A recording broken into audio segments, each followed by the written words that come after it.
जय हिंद दोस्तों। आज मैं आप लोगों के लिए लेकर आया हूँ राष्ट्रीय शिक्षा नीति।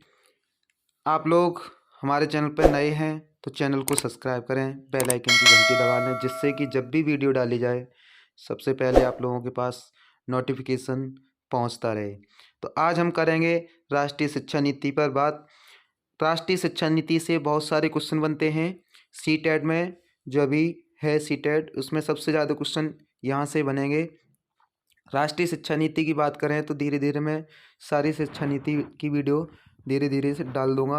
और यहाँ से सबसे ज़्यादा जो क्वेश्चन बनते हैं वो किस तरीके से बनते हैं इस वीडियो के माध्यम से बताऊंगा। वीडियो को स्किप ना करें, वीडियो को पूरा देखें।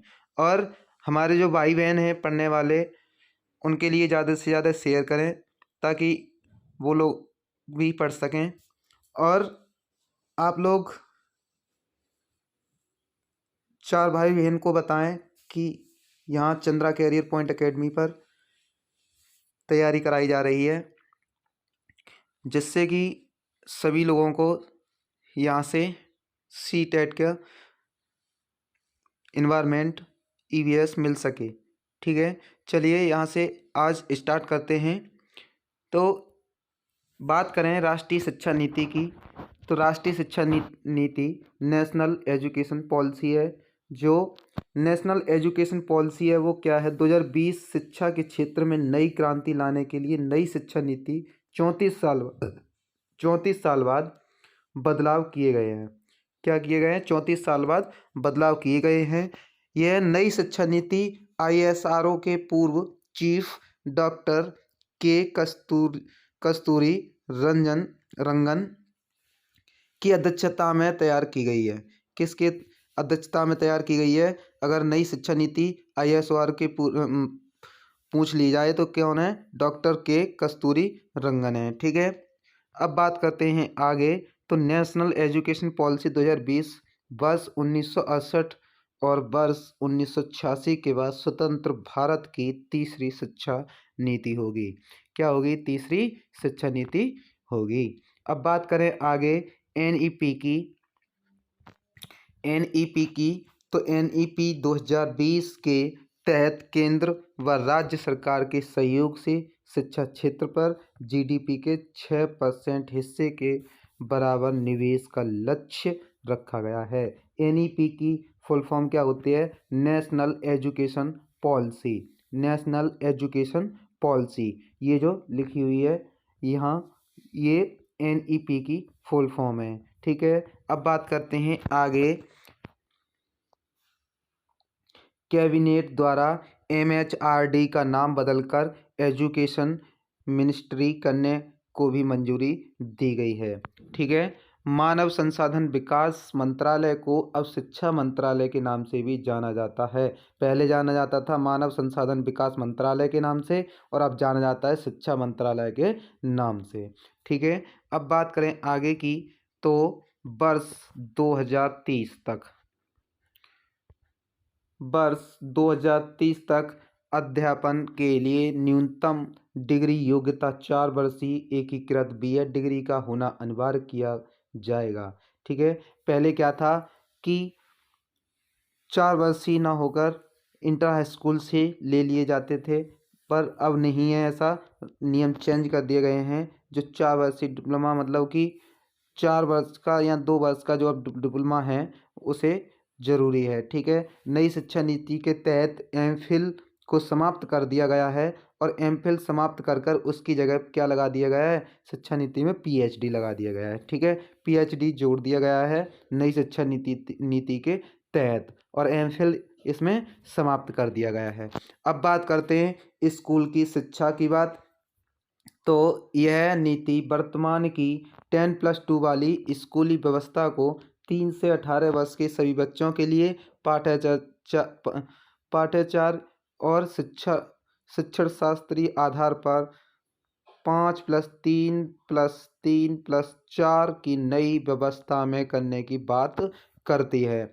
10+2 की जो बात करें तो ये 3 वर्ष के जो बच्चे होते हैं, 3 वर्ष से ही जो पढ़ने बैठ जाते हैं, 18 वर्ष तक के सभी बच्चों के लिए पाठ्याचार है। और इसकी बात करें तो 5 और 3 8, 8 और 3 11 और 4 15, 15 की मतलब कि बीएससी ग्रेजुएट होनी चाहिए। इसमें व्यवस्था इंटर हाई स्कूल 10+2 नहीं होनी चाहिए। बीएससी तक क्या होगा, पहले इंटर तक जो बच्चा रहता था वो सरकार के दायरे में रहता था, सरकार इसको 10+2 के दायरे में रखती थी। अब क्या होगा कि बीएससी तक बीएससी तक सरकार के बच्चा दायरे में रहेगा। ठीक है, अब बात करते हैं आगे। तो आगे चलिए, इस नीति के आधार पर इस नीति के आधार सिद्धांत क्या कहलाते हैं? सिद्धांत संरचनात्मक समझ पर जोर देना, ना कि रटंत पद्धति पर, और केवल परीक्षा के लिए पढ़ाई पर। ठीक है, रॉड लर्निंग मेथड मतलब कि जो संरचनात्मक समझ है, कॉन्सेप्ट अंडरस्टैंडिंग कॉन्सेप्ट अंडरस्टैंडिंग पर जोर देना, ना कि रटंत पद्धति, मतलब कि रटना नहीं है, समझना है। ठीक है, रॉड लर्निंग मेथड, और केवल परीक्षा के लिए पढ़ाई पर। ठीक है, इस पर जोर देना है नई शिक्षा के आधार पर, नई शिक्षा नीति के आधार पर। चलिए अब बात करते हैं आगे। तो आगे देखें तो बहुभाषिकता और विविधता को प्रोत्साहन देना, क्योंकि बहुभाषी होने के उच्च संज्ञानात्मक लाभ होते हैं। ठीक है, क्या होते हैं? बहुभाषिकता और विविधता को प्रोत्साहन देना, क्योंकि बहुभाषी होने के उच्च संज्ञानात्मक लाभ होते हैं, ऊंचे संज्ञानात्मक लाभ होते हैं। चलिए आगे देखें तो सीखने के लिए सतत मूल्यांकन। ठीक है, कॉन्स्टिट्यूशन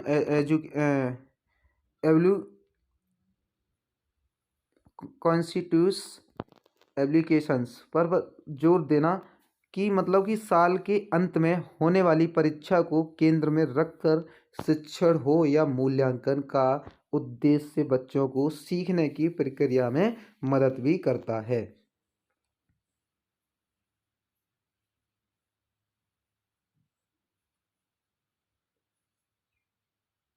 एवेल्यूकेशन, ठीक है, क्या है? एवेल्यूकेशन। चलिए, सीखने की प्रक्रिया में मदद करता है, छात्रों की प्रोग्रेस के मूल्यांकन, एवेल्यूकेशन के लिए परख नामक एक नए नेशनल असेसमेंट सेंटर की व्यवस्था की गई है। देखिए, ये जो परख है, यहाँ से कई बार क्वेश्चन पूछ लिया गया है कि छात्रों की प्रोग्रेस के मूल्यांकन के लिए एवेल्यूकेशन के लिए परख नामक एक नेशनल असेसमेंट सेंटर की व्यवस्था की जाएगी। ठीक है, बच्चों की शिक्षा का माध्यम कम से कम क्लास 5 या क्लास 8 या उससे आगे तक भी घर की भाषा, मातृभाषा, स्थानीय भाषा होगी। मदर लैंग्वेज मतलब कि माँ के द्वारा जो बच्चा सीखता है उसी भाषा में हमें सिखाना होगा, चाहे वो बच्चा कोई सी भी भाषा जानता हो। ठीक है, अब बात करते हैं आगे की। तो राज्य विशेष रूप से भारत के अलग अलग राज्यों में 3 लैंग्वेज फार्मूला को अपनाए, लेकिन इस फार्मूला में लचीलापन रखा जाएगा, मतलब कि पढ़ाते समय मातृभाषा में लचीलापन रखा जाएगा, और कम से कम 3 लैंग्वेज आनी चाहिए अध्यापक को। ठीक है, त्रिभाषा सूत्र के अंतर्गत एक विकल्प के रूप में दूसरी भारतीय भाषा संस्कृत का अध्ययन कर सकते हैं। दूसरी जो भाषा है संस्कृत, उसका भी हम प्रयोग कर सकते हैं। ठीक है मेरे भाई बहनों, अगर आप लोगों को वीडियो अच्छी लग रही हो तो वीडियो को ज़्यादा से ज़्यादा शेयर करें, चैनल को सब्सक्राइब करें, और वीडियो को लाइक ज़्यादा करें, जिससे कि हमें मनोबल अच्छा लगे, मतलब कि मनोबल हमारा बढ़ाए। ठीक है, धीरे धीरे और अच्छे से अच्छा कॉन्सेप्ट लाते रहेंगे। चलिए, राष्ट्रीय शिक्षा नीति 2020 के अनुसार भारत सरकार की एक भारत श्रेष्ठ भारत पहल इस बात पर बल देती है कि विद्यार्थी अधिकांश रूप से प्रमुख भारतीय भाषाओं की उल्लेखनीय एकता के बारे में जानेंगे। कक्षा 6 के लिए एक अतिरिक्त भाषा के रूप में शास्त्रीय भाषा, क्लासिकल लैंग्वेज मतलब कि क्लासिकल लैंग्वेज तमिल हो, तेलुगु हो, कन्नड़ हो, मलयालम हो, ओडिशा हो, पाली हो, फारसी हो आदि का अध्ययन माध्यमिक स्तर पर एक अतिरिक्त विकल्प के रूप में विदेशी भाषा के रूप में भी करना होगा। और इस भाषा का हम प्रयोग कक्षा 6 के लिए अतिरिक्त भाषा के रूप में, शास्त्रीय भाषा के रूप में कर सकते हैं। ठीक है।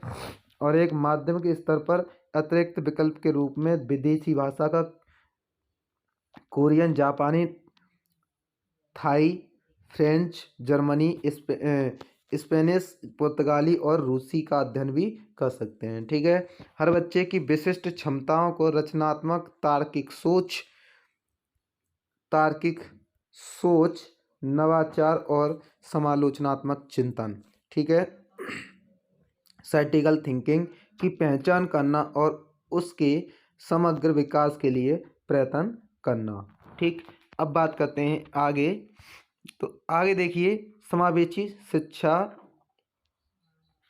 सभी के लिए अधिगम, मतलब कि समावेशी शिक्षा के लिए अधिगम मतलब जो समावेशी शिक्षा है उसका अधिगम क्या कहलाएगा? क्लास 6 से ही शैक्षणिक पाठ्यक्रम में व्यावसायिक शिक्षा को शामिल कर लिया जाएगा और इसमें इंटर्नशिप की व्यवस्था भी की जाएगी। मतलब कि बच्चे को सिखाया भी जाएगा। इंटर्नशिप एक इस तरीके से होती है कि मतलब कि पढ़ते पढ़ते पढ़ाना सीखना, मतलब कि कोई भी कार्य कर रहे हों उसको करते करते सब कुछ सीख जाना। ठीक है। अब बात करते हैं दिव्यांगन अधिकार अधिनियम 2016 RPWD। यह समावेशी शिक्षा को एक ऐसी व्यवस्था के रूप में डिफाइन करता है जहां सामान्य व दिव्यांग सभी बच्चे एक साथ सीखते हैं। ठीक है। अब बात करें आगे की, तो आगे है पाठ्यक्रम की विषय वस्तु को प्रत्येक सब्जेक्ट में कम करके इसे बेहद बुनियादी चीज़ों पर केंद्रित किया जाएगा ताकि आलोचनात्मक चिंतन, खोज आधारित, चर्चा आधारित, विश्लेषण आधारित अधिगम पर जरूरी ध्यान दिया जा सके। किस किस पर ध्यान दिया जा रहा है? सब्जेक्ट में मतलब कि पाठ्यक्रम की विषय वस्तु के लिए प्रत्येक सब्जेक्ट में बेहद बुनियादी चीज़ों पर केंद्रित किया जाएगा, जैसे कि आलोचनात्मक चिंतन पर, खोज आधारित पर और चर्चा आधारित पर, विश्लेषण आधारित पर, अधिगम पर जरूरी ध्यान दिया जाएगा। मतलब इन चीज़ों को ध्यान रखते हुए इन्हें पाठ्यक्रम कराया जाएगा। ठीक है। राष्ट्रीय पाठ्य पुस्तकें स्कूल के सर्कुलम में कमी, लचीलापन और रटकर सिखाने के बजाय रचनावादी सिखाने के तरीके पर जोर देने के साथ साथ स्कूल की नेशनल टेक्स्ट बुक में भी बदलाव होने चाहिए। बच्चा जब सीख रहा हो, राष्ट्रीय शिक्षा नीति जो पाठ्य पुस्तक कहती है कि स्कूल के सर्कुलम में कमी, लचीलापन और रटकर सीखने के बजाय, मतलब कि रटंत विद्या नहीं देनी है बच्चे को, रटंत विद्या नहीं सिखानी है उसे। क्या सिखाना है हमें? रचनावादी, मतलब कि रचना कर करके सिखाना है उसे, खेल खेल में हमें सिखाना होगा। ठीक है। राष्ट्रीय पुस्तकों स्कूल के तहत। ठीक है। लचीलापन होना चाहिए, रटकर सीखने में बच्चे का इंटरेस्ट नहीं होना चाहिए, मतलब कि बच्चा जैसे भी खेल कूद में सीख पाए उस तरीके से सिखाना होगा। ठीक है। ECCE, ठीक, ECCE में मुख्य रूप से लचीली, बहुआयामी, खेल आधारित, गतिविधि आधारित, खोज आधारित, बहुआयामी और बहुस्तरीय शिक्षा को शामिल किया गया है। ठीक है। Yearly childhood care and education में क्या किया गया है? लचीली, बहुआयामी, खेल आधारित, गतिविधि आधारित, खोज आधारित और बहुआयामी और बहुस्तरीय शिक्षा को शामिल किया गया है। यहाँ से कई बार क्वेश्चन भाई बना है भाई बहनों। तो इस वीडियो को आप लोगों को कैसी लग रही है? मतलब कि इस वीडियो को ज़्यादा से ज़्यादा शेयर करें। ठीक है।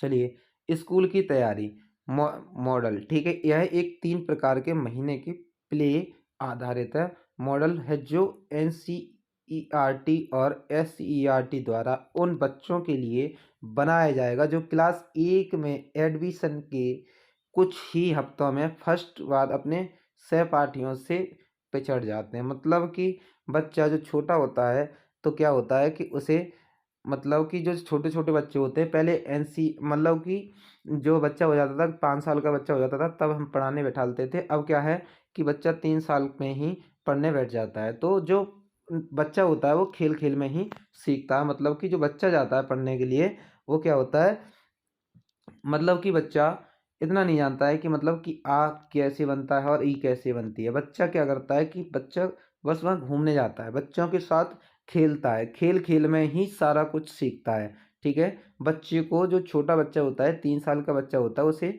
खेल के माध्यम से सिखाया जाता है, ठीक है?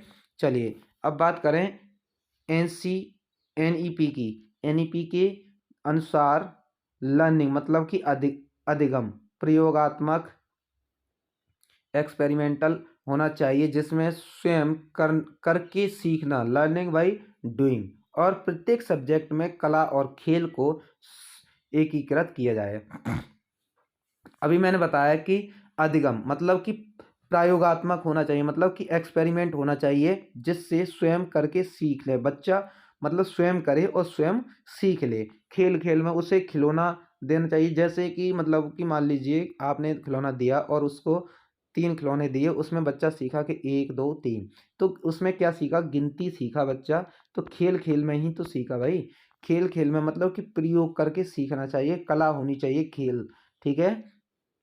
कला के माध्यम से हमें शिक्षा प्रदान करानी है। चलिए अब बात करें एनसीईआरटी और एससीईआरटी के मार्गदर्शन में राज्यों के केंद्र शासित प्रदेश द्वारा सभी स्टूडेंट के स्कूल बेस्ड असेसमेंट के आधार पर तैयार होने वाले और प्रेजेंट को दिए जाने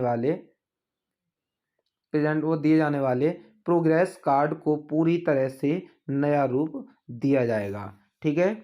इसके बाद में एनसीईआरटी को क्या दिया जाएगा भाई स्कूल बेस असेसमेंट के आधार पर तैयार होने वाले और परसेंट के को दिया जाएगा जो कि मतलब कि प्रोग्रेस कार्ड की पूरी तरह से नया रूप बनेगा मतलब कि नए नए केंद्र बनेंगे, ठीक है?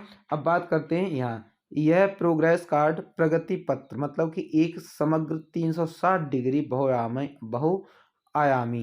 ठीक है, कार्ड होगा जिससे सभी स्टूडेंट के संज्ञानात्मक भावात्मक और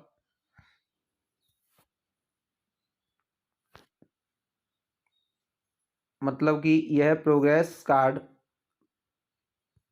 जो होगा वो प्रगति एक समग्र 360 डिग्री का हो मतलब कि 360 डिग्री बहुआयामी मल्टी डिमेंशनल कार्ड होगा जिससे सभी स्टूडेंट के संज्ञानात्मक, ठीक है, क्वांटिव मतलब कि भावात्मक अफेक्ट और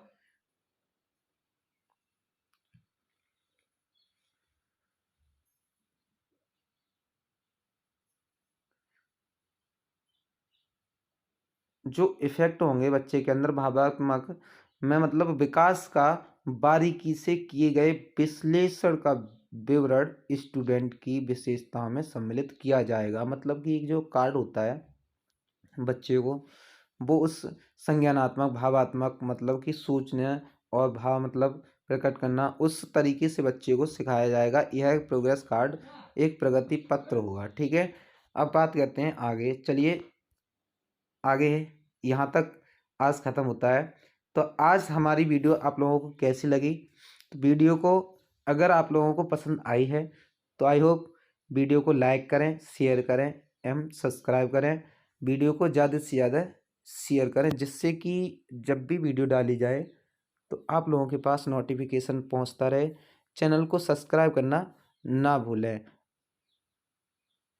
तो मिलते हैं नई वीडियो के साथ में। और मैं आप लोगों को बता दूं कि इन्वायरमेंट की जितनी भी वीडियो हैं एनसीएफ की वो मैं धीरे धीरे डालता रहूँगा और इन्वायरमेंट पूरा पीडीएफ के माध्यम से कराऊंगा। बात आती है हिंदी की तो हिंदी में वीडियो के माध्यम से कराऊंगा। धीरे धीरे सारा सी टेट का मटेरियल हो जाएगा बहुत जल्द, ठीक है? उसके बाद क्वेश्चन पुटअप करेंगे, ठीक है? तो मिलते हैं नई वीडियो के साथ में। जय हिंद दोस्तों, वंदे मातरम।